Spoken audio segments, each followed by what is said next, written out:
out tonight. My name is Michelle. I'm the events director at Word. We're your local independent bookstore just a couple blocks down on Franklin. We do a ton of wonderful events, just like this one, at our store and also around town. So please visit wordbookstores.com for more information on our literary events and book clubs. I just want to say a huge thank you to Dave Castillo and everyone at St.Vitus for hosting us here tonight, so be sure to grab a drink and tip your bartenders. We're so excited to have Kim Kelly in conversation with LITA Ford about her memoir, Living Like a Runaway. We do have extra books on sale in the front or back by the bar, so if you need to pick up an extra copy, LITA will be signing books after on stage. And now I'd like to introduce our speakers for the evening. A British-born rocker who grew up on the streets of LA, LITA Ford is considered one of the most important female representatives of the rock genre. She is a founding member of the Runaways, one of the first girl groups who unexpectedly broke down barriers in the punk era in the male-dominated world of rock music, causing a stir with their 6 rebellious releases. Following her career with the Runaways, LITA Ford concentrated on her own career and now looks back on many memorable hits, including the chart-topping duet with Ozzy Osbourne, Close Your Eyes Forever, What Do You Know About Love, Shot of Poison, Larger Than Life, and Kiss Me Deadly. Kim Kelly is an editor at Noisy, Vice's music and culture channel. Her writing on heavy metal and the culture surrounding it has also appeared in Rolling Stone, The Guardian, The Atlantic, NPR, The Telegraph, Pitchfork, Spin, Stereogum, The Village Voice, Decibel, and many more. So please join me in giving a warm welcome to Kim and LITA. Thank you. There you go. Hey, I want a wireless mic, man. Just kidding. Thank you so much for being here. Everyone's so stoked. I'm thrilled, man. It's my first book. I can't believe it. It took you so long to write the damn thing. I couldn't find anybody that could relate to Woman in a Rock Band.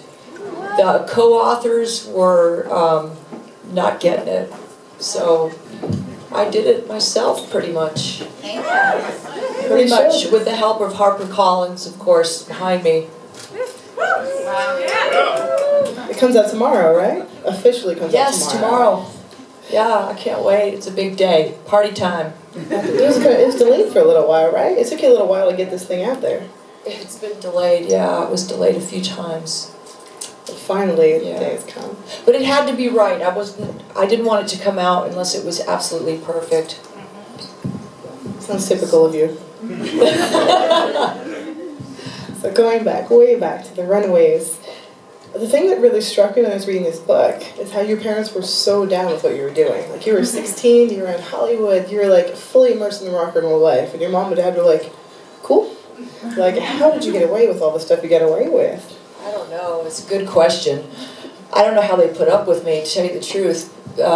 They were really, really supportive. They were my friends. They were my fans. They were always cheering me on and always asking me to play them. Oh, LITA played the Black Sabbath. Oh, let mother's accent. My mother she was from Rome, born and bred in Rome, and my father was from London, so he spoke with a very thick British accent. And they were just the best. I was very, very blessed, very lucky to have parents like that. I especially love the story about how your mom met David Bowie. Could you tell us about that? Well, it was in New York City, and we had gone to an awards show. There was Tina Turner and Keith Richards. All the greats were there getting awards, and I was getting my hair and makeup done and changing my clothes and getting ready to present. And my mother was just lost my father. He just passed away. So I took my mother with me on various dates and shows that I would do. So she was with me in New York. And she disappeared while I was getting my hair and makeup done. She was bored. It's like, I've seen her do this more than once. So I'm going to go walk around and say hi to everybody. So I get my hair and makeup done, everything, I'm dressed and all ready to present, and my mom is gone. I gotta go find her. And I find her sitting on a sofa next to David Bowie. Of course. And I said, I walked up to her and I remember my voice cracked. I went, "Mom! What are you doing?" She says, "Oh, Lita, I was just talking to Dave. He wanted an orange juice." And I thought, oh my God, does she know who she's sitting next to? And she says to me, "Lita, he wanted an orange juice." So I get him an orange juice, and David looks at me up and down. He looks at my shoes, and he looks at my pants. He looks at my shirt and up at my hat. I had on this great big hat. And he says, "Is this your daughter?" And she says, "Yeah, Dave, that's Lita." He says, "Do you always let her dress like that?" She says, "Yeah, Dave, that's rock and roll." Best. You write about her in the book so lovingly and so beautifully, and she was clearly a huge influence in your life. Do you think having such a strong, positive female influence early on helped you sort of develop the armor that you needed for all the craziness that came later? Absolutely. Absolutely. My father was, I could call him in 4 o'clock in the morning and say, "Dad, I'm too drunk to drive, come and get me." And he would say, "Okay, where are you?" I'd have to figure out where I was and the address. And he would come and get me and never ask, my father or my mother would never ask where I was, who I was with. "What are you doing? Why do you smell like cigarettes and other stuff?" And why, they would never ask. So they just supported me. And my mother would say, she would go to work at 4 in the morning because she worked at a big, huge medical center. And I would just be coming home. We would cross paths and she would say, "You lucky, you get to go to bed. I've got to go to work." So I just had the best parents. But it does add for confidence later in life, to perform, as you all probably know. It's good to have somebody backing you.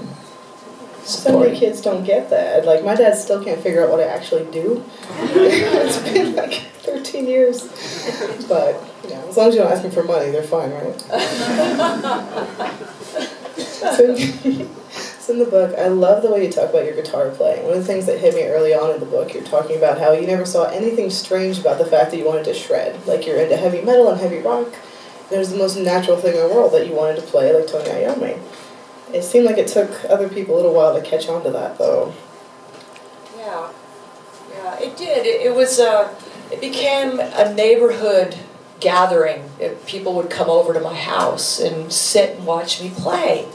And I used to think, what's the big deal? I don't get it. And, they would say, "Oh, play that riff again." And I would play it. And they would say, "How do you do that?" And I would just go, "Well, like this," and play it. And nobody really could wrap their head around it. And I couldn't figure out why. It's like, why can't you do it? I don't get it.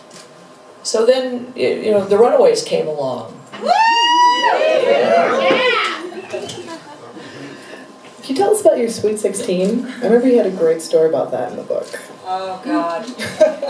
That was the weirdest thing. I used to ditch school because I hated school. I was like, man, anything to get out of going to school. So I would figure out different ways to get out of school. Every day I would write myself a note or worry about it later or something. And I had gone to this school that was full of musicians. There was just all musicians. And it was a bad school. It was like gangs, fights. There was bars. You had to go through a metal detector to get into this school. My parents didn't want me to go to this school, but I had to go because it was full of musicians.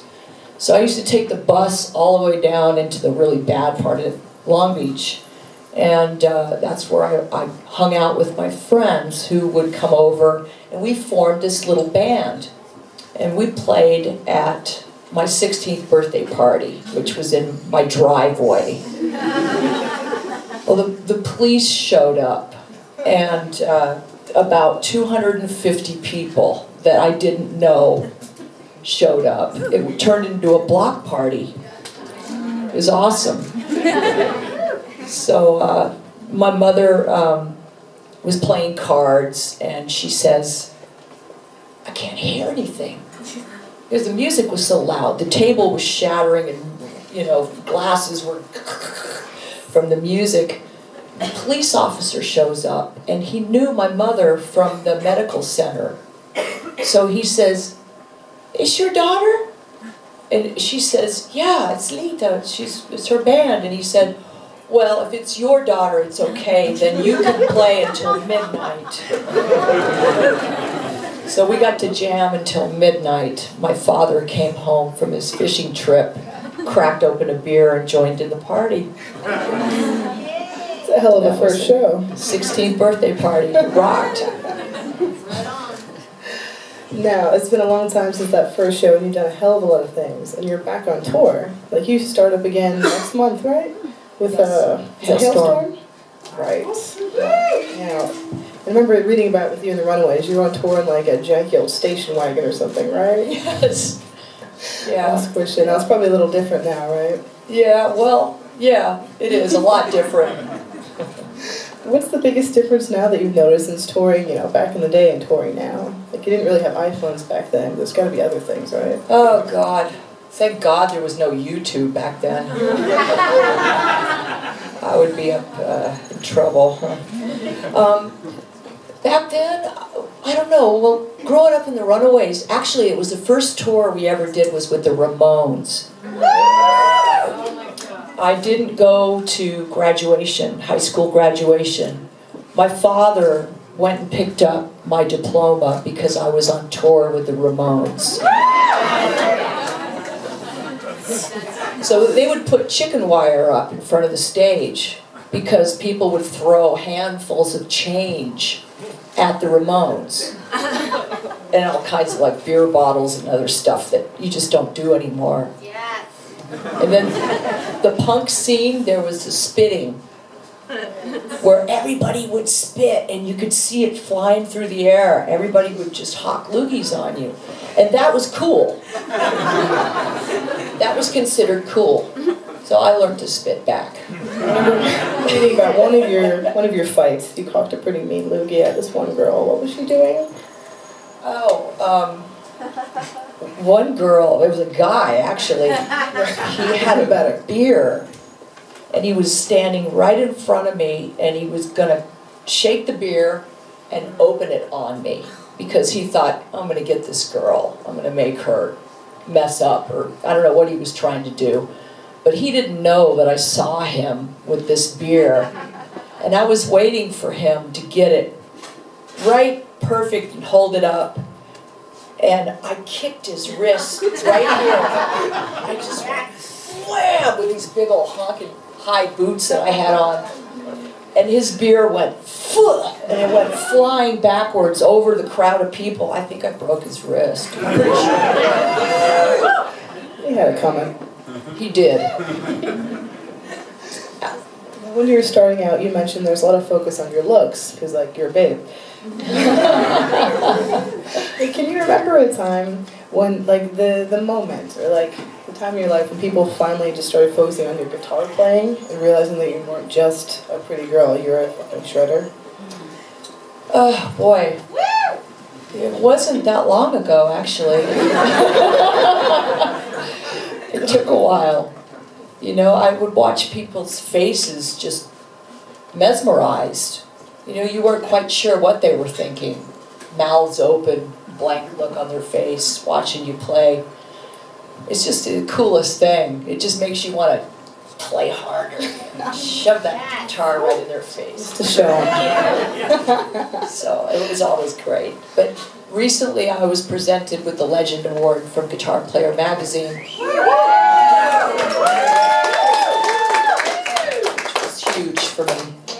about time, right? I was the fourth person to receive it.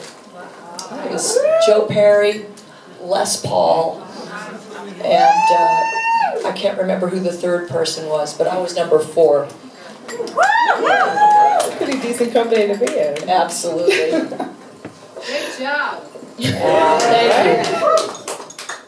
So, you've always been kind of a wild child. And in your memoir, you're very open about the sex and drugs part of rough rock and roll. Of course. Yeah. Of course.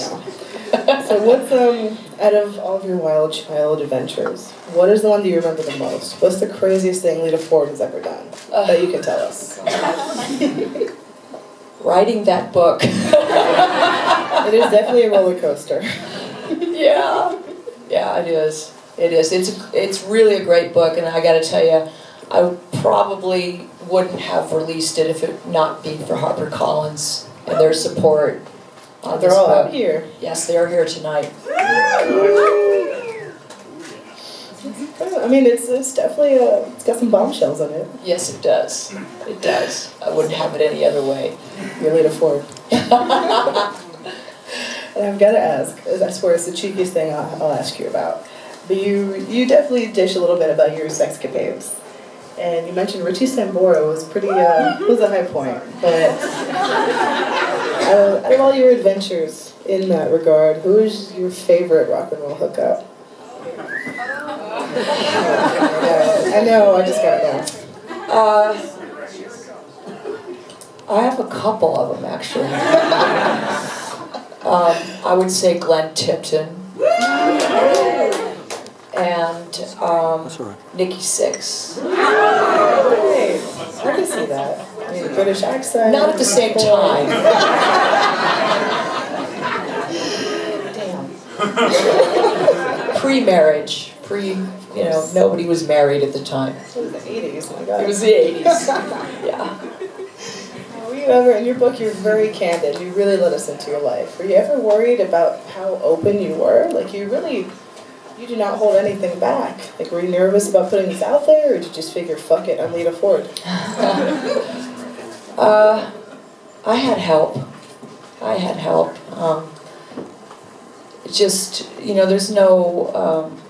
There's nothing in there that's wrong or slanderous or defamation of character. It's all true. Nobody was married at the time. We were all just rockers having fun, getting stoned and having sex and jamming.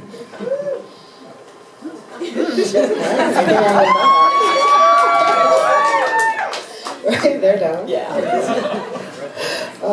A little bit of a serious note.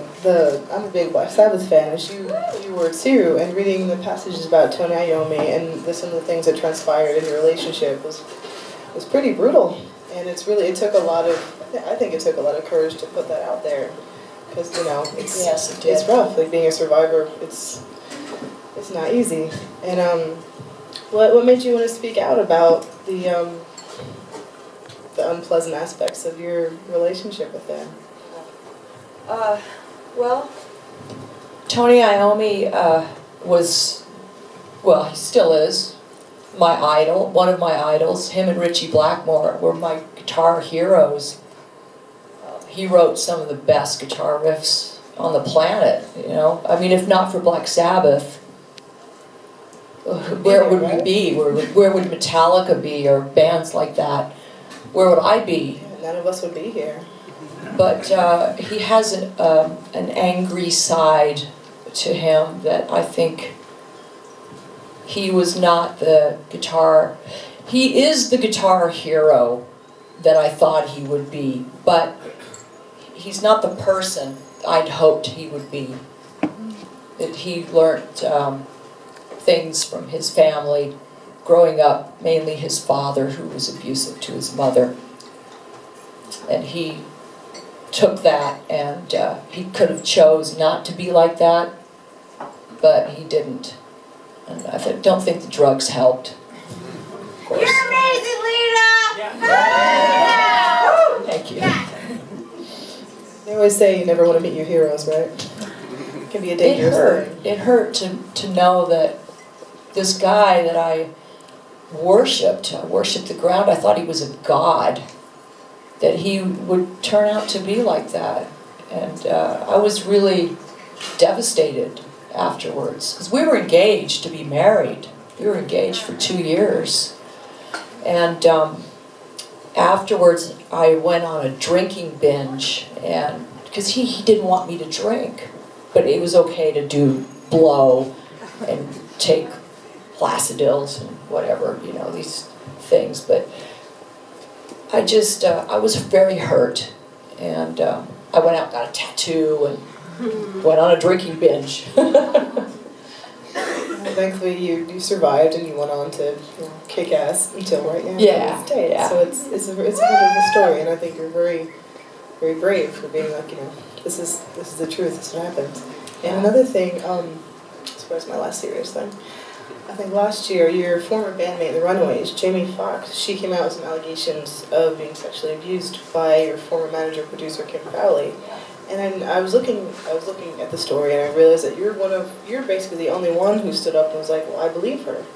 Like, that's fucked up. Yeah. Like, that's, like you talk about your relationship with him in the book, and it seemed like you guys got on okay, but he seemed, maybe not, he wasn't an angel. But I just thought, it was just really important that someone like you was like, well, no, everyone else is pussyfooting around it, but this isn't okay. Like, Yeah. she survived too. Yeah, it was, I was not there, thank God, because I think I would have clobbered Kim with something. But, get the boots out. But I didn't know anything about it, honestly, until Jackie had said it in the press. And What a punch in the gut to see that, Jesus. And she said it after he passed away, but I've read somewhere, doing research on child abuse, which is my cause. There's some people have causes for cancer, which is another one of my causes. But child abuse is one that people don't stand up for enough.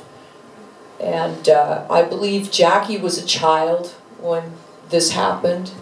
And the reason why she comes out now, after Kim is not here anymore, he's passed away, he's not here to defend himself, is because she feels, well, I don't know about Jackie, but a person that is raped or sexually molested, they feel safe that the perpetrator is not able to come back and hurt them. Because women that come forward after being abused are not always treated in the most favorable light by the media or other people. It's difficult to come out and talk about those things. Free cash it. Yeah. Yeah. Real though. Yeah. So, and you have survived so much, and you've always portrayed this very strong, confident image. And this book really lays your soul bare. Like, we get to know, like, your more vulnerable moments, like some of the more difficult things you've gone through. And was there anything that you just didn't feel ready to put in there, or did you just throw it all out there? Well, there's a lot that's not in there. It leaves a lot. It says a lot without actually saying it. Right, you've had some recent complex things with like your ex and all that. I can totally understand you not wanting to get into that in a book. So Screw him. Yeah. But besides all that, was there anything you felt wasn't good enough for the book, or was a little too much for the book? No, I think I did pretty good. I think I loaded it up. Yeah, seriously. I read the whole thing in 4 hours. You can't put it down. Wow, that's awesome. Yeah, you're a really good storyteller. It reads like your diary. Like she was saying, she read it. And there's so many of our favorite rock and roll legends, like Lemmy's White Line Fever. Like, a lot of them had help. But this book is pure LITA. Awesome. It really showed. Thank you. And so one of the other things that stood out was we were talking about Poison and the way they treated the groupies. Could you tell us about that? Just the way that Poison were with their groupies, because it was such a, I mean, you wouldn't really expect that much from Poison, but it was definitely a bummer to read. Really? Well, I mean, you wouldn't expect them to be like, nice gentlemen, No. Well, Brett is. I mean, they're wonderful. They're really, now we're good friends, and we tour together a lot, me and Brett, and I just love him to death now. But back then, I didn't really know them that well, and I stayed to myself a lot when we were on tour, but they would have these bizarre parties and where it was just packed full of women, you know, and they would take the pick of the litter, do whatever they wanted to do. But towards the end of the show, the end of the tour, they had pulled some pranks on me. I love this story. I got really pissed, really upset, and I wanted to just... I jumped off the stage. We were on stage in Dallas, Texas. It was the last day of the tour, and like I said, I didn't hang out with them. I didn't really know them. And they dumped cream, a bucket of whipped cream on me from the ceiling. They tied up my roadie, and he was duct taped to this chair, and they lowered him from the lighting truss. And I'm looking at him thinking, what are you doing up there? You know? So then the whipped cream comes down, and it was just too much. It was too much. It ruined our show. The fans didn't know what was going on. And I got pissed off, and I took Brett's mic. I was using Brett's mic that night, and I threw it as hard as I could over the drums back towards the backdrop. And it hit the top of the backdrop and fell down. Nobody could find Brett's mic, but they could hear people walking around. And then I continued after that. It didn't stop. I destroyed the whole backstage area. No spoilers, but it's a good story. What was your favorite band to tour with back in the day? Like, who were your buddies? Well, after 2 years went by after that, I was at a recording studio. It was late at night, and I was walking into the studio, and I saw a shadow walking towards me, and it was Brett. And I thought, oh God, we're gonna pass each other. And there was nobody else around. So he's walking towards me, and I'm looking down at the ground, and I'm thinking, how am I gonna get around him? What am I gonna say? He gets up close to me, and I stopped, and I stood right in front of him and blocked him. And he looked at me like I was gonna hit him. I put my hand out like this, and he shook my hand. We gave each other a hug, and we've been buddies ever since. So I think Brett is a good friend. That's what happens in the 80s stays in the 80s. Or it goes in Lita's book. The foreword to the book is written by Dee Snider, who's definitely an old buddy of yours. And you have a lot in common. You're both like very family-oriented. You're not as crazy as you used to be. And how did you meet up with him again? Like, how did he end up writing the foreword to your book? It's really sweet. Well, we went through a few people. We thought about asking Nikki and asking a few different people, but Dee knew me as a mom, and he knew me as a wife, and he knew my kids. My kids played with his kids, and he also knew me as a rocker, because we toured together in 1983, 1984. So I've known Dee for years, for decades. And I thought he would be the perfect person to write the foreword, because it touches on all those different things. My family and, you know. Yeah, the important things. Yes. And with rock and roll in there too. And definitely the rock and roll. You have to have both. So, can you pinpoint the most satisfying moment of your career? It was a tough one.